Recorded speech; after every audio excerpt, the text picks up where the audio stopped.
Bonjour et bienvenue dans cette nouvelle vidéo. Déjà avant de commencer, je voulais vous remercier pour vos retours positifs sur ce nouveau concept, qui j'espère n'est que le premier d'une longue série. Continuons notre histoire avec l'un des mystères les plus fascinants et non résolus encore de nos jours sur Internet, et qui opère principalement sur Reddit, Lake City Quiet Pills. On a commencé à en parler dans la deuxième partie, mais dites-vous qu'on nous a montré ce qu'on voulait bien nous montrer. Même si de base c'est juste un site pour les gros pervers, la vérité est bien pire que vous pouvez l'imaginer. Nous n'avons fait qu'effleurer la surface d'un site qui cache de nombreux et terrifiants secrets, et comme Alice, on tombe au fond du gouffre, et allons voir ce que nous cache le mystérieux site LakeCityQuietPills.com.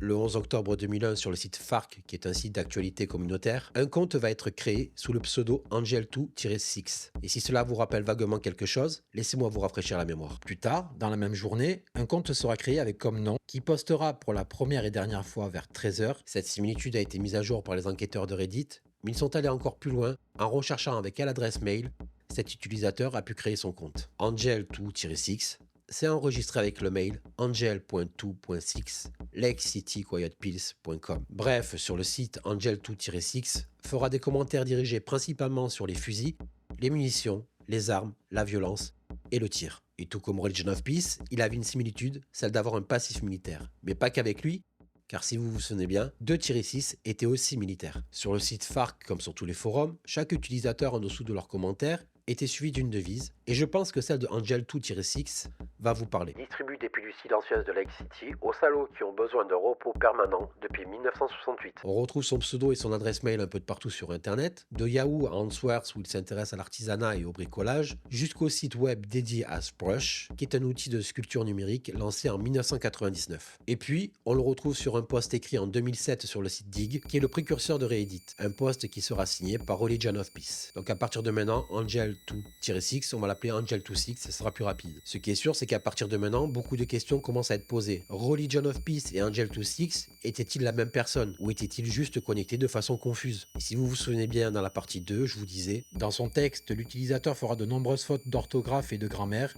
mais vous verrez que pour plus tard, ça a son importance. Ce qui prouverait l'authenticité de ces posts, vu que les fautes se répètent depuis plusieurs années et sur plusieurs comptes. C'est pour cela que beaucoup pensent, et j'en fais partie, que 2-6 et Angel2-6 sont une même personne. Ou alors, là c'est une hypothèse personnelle, c'est un code. Là où il y a la faute, c'est justement la lettre qu'il faut prendre pour le déchiffrer. Je vais vous donner un exemple. Si je fais une faute sur le mot famille, genre j'enlève un L ou je le rajoute, peu importe, c'est justement la lettre qu'il faut prendre pour déchiffrer le code. Idem pour les accents. Il fait la faute sur didn't. Il faut prendre l'accent. Après, c'est juste une hypothèse personnelle, mais ça reste possible. Et à mon avis, beaucoup y ont déjà pensé, et je pense que ça serait écrit quelque part. Cependant, beaucoup de personnes, après l'annonce du décès de Milo, ont vu ça comme un hoax pour faire un coup marketing pour le site LakeCityQuietPills.com, dans le but que plus de monde l'utilise, et pas forcément comme il est utilisé à la base. Et à vrai dire, cela a fonctionné, car depuis l'annonce de la mort de Milo et l'intérêt que les gens ont eu pour son histoire sur Reddit, le site a enregistré plus de visites et plus d'utilisateurs.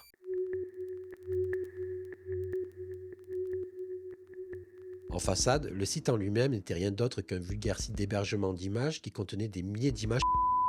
Mais ce n'était qu'une façade. Au fur et à mesure que des experts en informatique ont commencé à l'utiliser, ils se sont intéressés au code source. Et certains curieux ont découvert à ce qui ressemblait à des messages dissimulés dans le code, datant sûrement de plusieurs années. Dans le code HTML du site se trouvait une devise que vous commencez à connaître. Distribue des pilules silencieuses de Lake City aux salauds qui ont besoin de repos permanent depuis 1968. Sous cette devise, on trouvait un mélange aléatoire d'informations qui comprenait des noms et des acronymes. Shade s'occupe du calendrier et de l'accès aux fichiers. Angel a les offres d'emploi pour l'UE et l'Asie. Nous n'envoyons personne au ME. Personne. Ne demandez pas les annonces. Toutefois, dans ce message, on comprend facilement qu'il s'agit d'offres d'emploi pour l'Europe et l'Asie, mais la signification ME sera un long débat chez les enquêteurs. Certains pensent que ME serait Middle East, donc le Moyen-Orient, ce qui reste sensé quand on connaît la suite des événements. Dans le code HTML du site se cachaient plusieurs messages secrets qui n'étaient clairement pas destinés au grand public. Mais certaines de ces offres d'emploi avaient des exigences bien détaillées, et cela fait plus penser à des jobs pour les mercenaires ou des tueurs à gages. Ouais,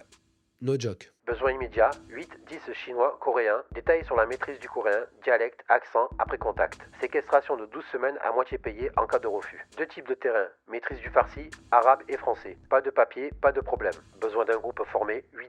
Opération unique, bonus à la livraison. Assurance, accord entre gentlemen. Besoin immédiat. Le code HTML était rempli de ce genre de messages, qui ne trouvait d'autre explication que celle d'être destiné à des entrepreneurs militaires. Ce que l'on peut remarquer aussi, c'est que certaines de ces annonces comportaient des acronymes du genre CCW, permis de port d'armes dissimulé. D'autres feront plus de débats sur la toile, comme pour l'acronyme WW, que certains ont interprété comme recherche ou mandat, mais d'autres personnes croient que cela signifie un travail humide. Je pense que vous avez compris à quoi cela fait référence. Au fil du temps, les utilisateurs de Reddit ont commencé à signaler le code à d'autres personnes afin de mieux le comprendre et de pouvoir le déchiffrer, mais quelques mois après le décès de Religion of Peace, les utilisateurs de Reddit ont commencé à sérieusement se poser des questions au sujet de ce site. Il est vrai que Lexity Quiet Pills semblait être un nom bizarre pour un site internet. Donc les utilisateurs de Reddit ont commencé à s'intéresser à ce nom. Leur recherche fut rapidement fructueuse, en découvrant une usine de munitions détenue et exploitée par le gouvernement américain. L'usine se trouve à Independence dans le Missouri et elle se nomme Lake City Ammunition Plant.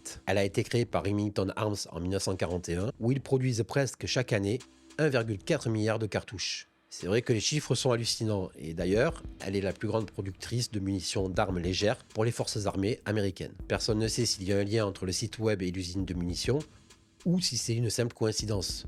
En tout cas, ce qui est sûr, c'est que beaucoup de personnes pensent à croire que les pilules CAM font référence aux balles fabriquées dans cette usine. Dans les mois qui ont suivi l'annonce de la mort de l'utilisateur Religion of Peace, les messages sur le code ont continué à apparaître. Un message qui est daté du jour de l'annonce du décès de Milo sur Reddit sera écrit par une personne inconnue. Je suis désolé de vous annoncer que le vieux Milo est mort hier. Il est parti tranquille et calme, pas comme on l'imaginait tous. J'ai donné son gros chamiteux à la petite fille d'à côté, pas de cérémonie ou quoi que ce soit. Vous connaissez Milo. Je vais ramener ses cendres là où se trouvait sa ferme. Enfin, pas loin, il y a un centre commercial à l'endroit où se trouvait sa maison. Alors levez un verre pour le vieux. Souvenez-vous ce qu'il disait, restez avec celui qui vous soutient. Dans ce texte, on peut y retrouver les mêmes fautes d'orthographe que faisait l'utilisateur 2-6, donc on peut supposer qu'il s'agit de la même personne. 2 mois passent et le 30 septembre 2009, un nouveau message sera posté dans le code du site. Pour ceux qui ont demandé, j'ai verrouillé l'Iron Key de Milo le même jour. Dans ce message, on comprend qu'il a récupéré l'Iron Key de Milo.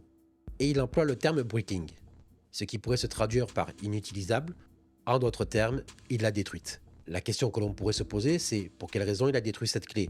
Est-ce qu'il y avait des images interdites, sachant que Milo était modérateur du subreddit, ou est-ce plus deep que ça? Et il conclura son message. Tout va bien. Ce qui répond partiellement à nos deux questions, que l'Iron Key contenait des informations compromettantes, soit sur Milo, ou sur autre chose. Le 14 novembre 2009, Angel26 postera à nouveau un message. Le testament de Milo a été validé par le tribunal. Surprise, Milo était riche. Envoyez un email à Shade si nous vous avons envoyé quelque part entre 2005 et 2009. Shade préparera des chèques pour vous. Le montant dépend du nombre de fois et non du total des paiements. La plus petite part est de 3 à 4 000. Milo avait donc des économies qu'il distribuait maintenant à des anciens associés qui ont collaboré avec lui sur la période de 2005 à 2009. Et là, on peut se dire d'accord, mais qu'est-ce qui justifie de donner 3 ou 4 000 $ à des personnes avec qui on a collaboré? Car là, on comprend bien qu'il ne parle pas de vente, mais bien de service. Les mois passent et sans que rien ne soit écrit dans le code, jusqu'au mois de janvier 2010, où Angel26 écrira « Bonne année à tous. On organise une fête d'anniversaire pour le vieux le 19 janvier. La fête commence à 15 h au lieu habituel. Envoyez votre réponse s'il vous plaît à Shade. Pour info, on réserve une chambre pour 3 jours pour ceux qui viennent de loin et une nuit pour les locaux. Venez lever un verre pour Dutch Milo. » Ce qui semble être un message festif en l'honneur de Milo pour avoir une toute autre signification. Car depuis l'apparition de ce message dans le code, certains ont tenté de relier ce rassemblement qui est, je vous rappelle, une fête en l'honneur d'un ami disparu, à l'un des assassinats les plus complexes du siècle dernier.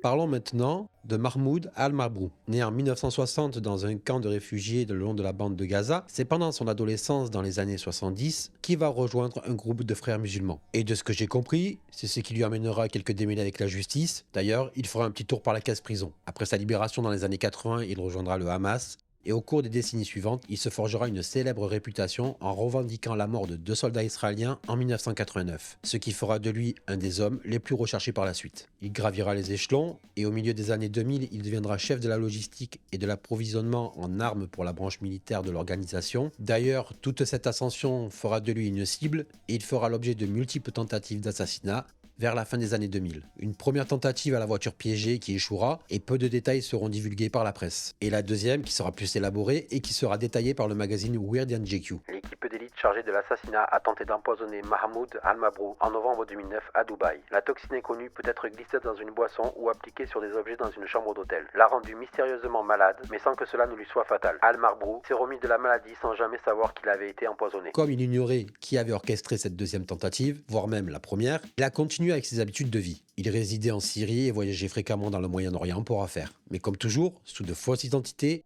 avec de faux passeports et la plupart du temps accompagné d'une équipe de garde du corps. Ce n'est pas pour autant que les menaces ont arrêté de peser sur lui, car son ordinateur sera infecté par un cheval de Troie, ce qui permettra au hacker de voir ses plans de voyage et ses futurs déplacements. En janvier 2010, il réservera un vol et un hôtel pour 2 jours en direction de Dubaï. Grâce au hacking de son ordinateur, une personne a commencé elle aussi à planifier son voyage en direction de Dubaï. Il sait que le voyage est prévu pour le 19 janvier 2010 et que Mahmoud Al-Marbou arrivera seul sous une fausse identité. Ce même jour du 19 janvier, un groupe composé d'une douzaine de personnes, hommes et femmes, arriveront aussi sous une fausse identité avec 2 faux passeports à l'aéroport de Dubaï. Comme prévu, vers 15 h, Mahmoud Al-Marbou se présente seul à la sortie de l'avion et sans qu'il s'en rende compte, une traque commence à se mettre en place autour de lui. Pendant ce temps, d'autres agents vont s'enregistrer dans différents hôtels de la région afin de couvrir la zone et d'être sûr d'avoir les bonnes informations sur l'hôtel et le numéro de chambre où va séjourner Mahmoud. Les caméras de surveillance capteront les agents infiltrés où on peut les voir faire des changements d'apparence à des moments. Mahmoud Al-Marbou arrive à l'hôtel Al-Bustan à Rotana et on peut apercevoir 2 hommes habillés en tenue de tennis avec des raquettes qui l'attendent discrètement dans le hall.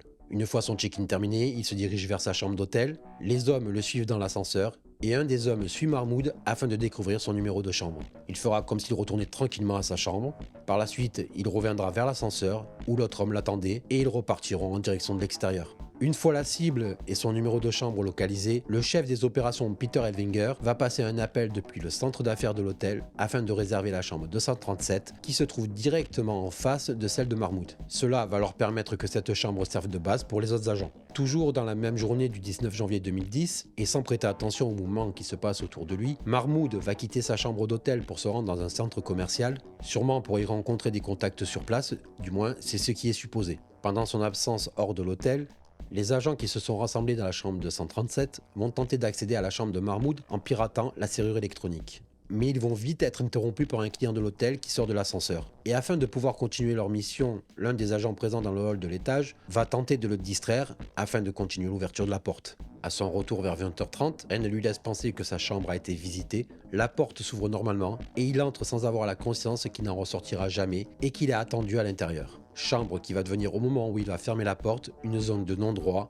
et de torture. À partir de maintenant, tout s'accélère. 20 minutes plus tard, les agents sortent de la chambre 230 et retournent dans la 237. Puis ils quittent l'hôtel un par un en direction de l'aéroport en emportant toutes leurs affaires. En même pas 4 heures, tous les agents vont quitter Dubaï en prenant des vols à destinations différentes, Francfort, Bangkok, Zurich, Rome, Paris, afin de brouiller les pistes. Le 20 janvier 2010 au matin, le personnel de l'hôtel vont remarquer que la porte de la chambre 230 est fermée à clé de l'intérieur. Après l'ouverture, ils découvriront le corps de Mahmoud Al-Marbou et appelleront les secours et les autorités. Les enquêteurs qui ont examiné les preuves sur place concluront à une mort de cause naturelle, qui sera par la suite contredit par l'autopsie et le médecin légiste, qui donnera une version plus macabre et dira que la mort n'était pas naturelle, mais qu'il s'agissait d'un assassinat soigneusement orchestré. Ça reste une affaire avec beaucoup d'énigmes à cause du manque d'informations sur l'identité réelle des personnes impliquées, malgré l'arrestation en Pologne d'un homme surnommé Brodsky, et aussi de la photo des 11 visages des potentiels suspects qui a circulé. Ok, à partir de maintenant, je suis sûr que vous avez plein de questions, du genre, quel est le rapport avec tous les contrats Reddit et le site internet lakecityquietpeace.com. Laissez-moi vous rafraîchir la mémoire au moment où nous avons parlé des messages cachés dans le code et du message posté le 12 janvier 2010 où des personnes ont été invitées à célébrer l'anniversaire de Milo. Si vous vous souvenez, la fête était prévue le 19 janvier et commençait vers 15 h, ce qui nous donne le jour et l'arrivée de Mahmoud Al-Marbou à Dubaï. La veille de l'assassinat, un message sera posté dans le code. Nous avons 38 chambres au Marriott sur 46. Shade a les clés pour les locaux à récupérer à la fête. Donne ton nom de voyage à la réception et c'est tout, pas de pièce d'identité nécessaire car nous payons la note. Garde le service de chambre en dessous de 500, d'accord? Les téléphones là-bas ne sont pas sécurisés. Le bus part de l'hôtel à 13h30. Des bons de service pour le retour quand tu seras prêt à te reposer. Ne conduis pas en état d'ébriété. Un peu spécial comme message, mais bon, on y comprend que 46 chambres devaient être réservées et qu'au final, ils en ont que 38. Que Shade devait remettre les clés des chambres aux participants, jusque-là, rien d'anormal. Il y a même un bus qui les amène à la fête et je trouve ça plutôt cool. Mais ce que je ne comprends pas, c'est pourquoi ils ne les ramènent pas après. Au lieu de ça, ils leur donnent des bons de service pour le retour. C'est quoi, des locations de voitures? Vu que par la suite, il dit « Ne conduis pas en état d'ébriété ». Pas mal de personnes ont essayé de déchiffrer tout ça, mais ça reste pas évident à comprendre. Sachant que leur seule piste reste ces fameuses 38 chambres qui ont été réservées pour l'événement. Et c'est vrai, qui loue une quarantaine de chambres pour fêter l'anniversaire d'un mec défunt? Pas moi en tout cas, j'ai pas l'argent. Mais personnellement, je trouve pas cela suffisant pour constituer des preuves solides. Au cours des 2 semaines qui ont suivi le précédent message du 12 janvier 2010, plus aucune activité sera écrite dans le code. Le site gardera toutefois sa fonction première, celle d'héberger des photos Mais plus de messages jusqu'au 2 février 2010 avec un post intitulé Party Bills. Voici la facture finale de la fête. Chambre d'hôtel 48 341, limo 6080, bus 569, facture de bar 18 890, nourriture 8030, danseuse 8300, divers pourboires 850, autres dépenses 2840, fourniture médicale 180, Fat Tony et Stu vont bien aussi, total 94 080. Vous avez tous fait honneur à Dutch Milo, merci. Au fil des mois suivants, comme auparavant, d'étranges offres d'emploi continueront à être publiées par les acteurs principaux du site. Tout cela a continué jusqu'au printemps 2010, donc environ 2 mois après l'assassinat de Mahmoud Al-Mabhouh. Et c'est à ce moment-là que les enquêteurs de Reddit ont commencé à fouiller dans le code et qu'ils ont trouvé ces messages étranges. Une vraie zone obscure en arrière-plan d'un site de gros pervers. D'ailleurs, certains ont commencé à relier le timing de tout ça à des affaires et des événements mondiaux, et c'est comme ça qu'ils en sont arrivés à associer les messages de janvier à l'assassinat de Mahmoud Al-Mabhouh. Suite aux nombreuses recherches et posts postés sur Reddit, et voyant que l'on s'intéresse un peu de trop près à eux, les admins du site lexcityquietpeace.com modifieront le code afin de crypter les données sensibles, et ce qui était facile à lire auparavant deviendra juste une page de symboles intraduisibles. Et lorsque les rééditeurs ont essayé de le craquer à nouveau, le code de cryptage a été renforcé, le rendant quasiment incraquable. Et quelques temps après, sûrement avec l'insistance de certains qui ne voulaient pas lâcher le morceau, le site sera définitivement mis hors ligne, le laissant à jamais un mystère non résolu d'Internet.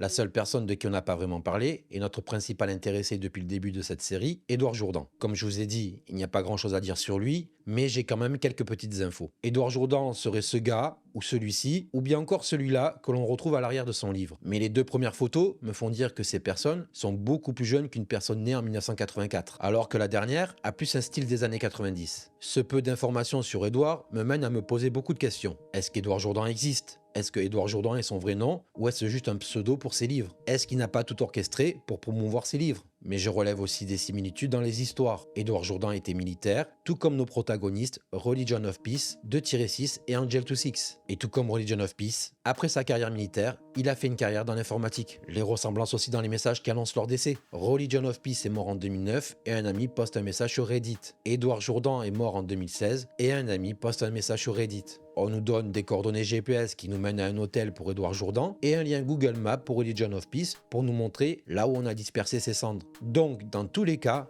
on finit toujours par nous donner un lieu. Il y a ça aussi, ils sont morts à 11 ans d'écart, mais à même pas 3 heures de route l'un de l'autre. Donc on pourrait se poser la question, est-ce que Religion of Peace et Édouard Jourdan se connaissaient? À cette question, on pourrait répondre non. Dans son avis de décès sur Reddit, voilà ce que dit son ami Death in Detroit à la fin. Édouard rencontre maintenant la religion de la paix. La religion de la paix. Si on le traduit en anglais, Religion of Peace. Une autre question qui me vient à l'esprit, est-ce que Religion of Peace et Édouard Jourdan sont la même personne? Je dirais qu'il est possible que oui. Dans le même message d'avis de décès, on retrouve cette phrase. C'était un enfant unique, étrange, sans amis, à part DM. Et dans celui écrit par 2-6 pour Religion of Peace, Milo n'a pas de proches vivants et pas vraiment d'amis. Et à part sa logeuse et quelques personnes avec qui il travaillait, il ne parlait à personne de grand chose. Moi, il m'a juste toléré. à un moment, il y a un nouveau nom qui apparaît, Shade. Ça ne vous fait penser à personne que l'on a déjà vu dans la première vidéo sur le BitTorrent? Personnellement, ça me fait penser à Chad, l'étudiant sur qui toute la vidéo est basée. Mais en écrivant ce texte, je viens de voir que la ville où on nous a donné les coordonnées du décès d'Édouard Jourdan se trouve dans la ville de Maple Shade, qui est dans le New Jersey. Ça peut nous donner une réponse sur son inspiration pour le nom. Un petit point que je voulais explorer rapidement, mais qui n'a pas grande importance, mais qui reste quand même intéressant à souligner ici. Ce sont les hôtels qui sont cités. Nous avons 38 chambres au Marriott sur 46. Alors que Mahmoud Al-Mabhouh arrive à l'hôtel Albustin à Rotana. l'hôtel Albustin de Rotana ne fait pas partie du groupe Marriott. Donc, dans le principe, il n'était même pas au même hôtel. Et si on parlait de cette fameuse devise que l'on cite depuis le début de cette série de vidéos? Distribue des pilules silencieuses de Lake City aux salauds qui ont besoin de repos permanent depuis 1968. Si c'est depuis 1968, on peut dire que ça fait un bail, que cette organisation ou groupe secret existe. Là, on a fait le tour des similitudes et des points qui pourraient tout contredire ces histoires. Mais posons-nous la vraie question, est-ce que Lake City Quiet Pills est un ARG? Vous savez quoi? On va y répondre dans la conclusion de cette vidéo.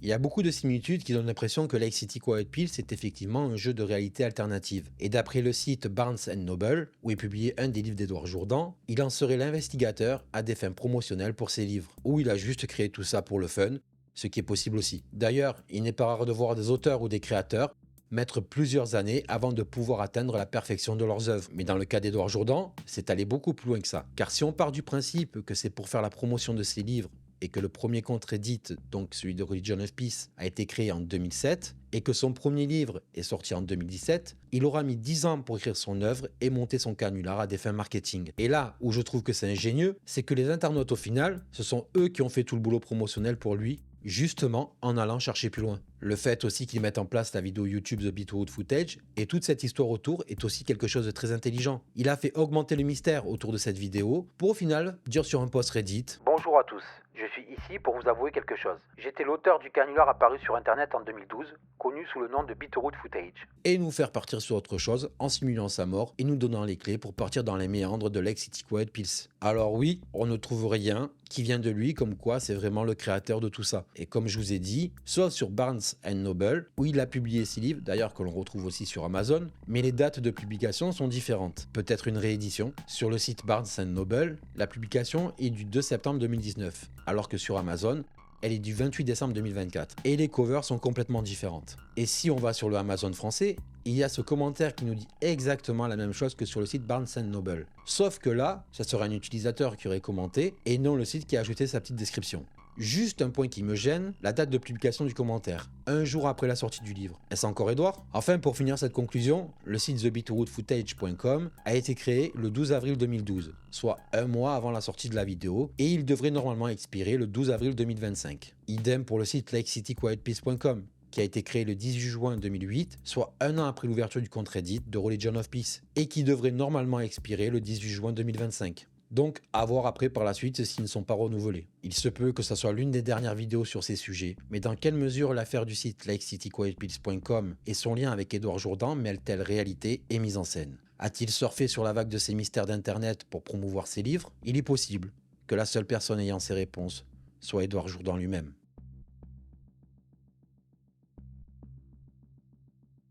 Merci beaucoup d'avoir regardé cette série de vidéos en espérant qu'elles vous ont plu. Ça a demandé énormément de travail et j'ai kiffé découvrir plus loin qu'un debunk. Et franchement, je pensais pas qu'on serait allé aussi loin. Donc si ça vous a plu, dites-moi-le en commentaire. N'oubliez pas de liker, de partager cette série. Encore merci beaucoup. On se dit à une prochaine vidéo.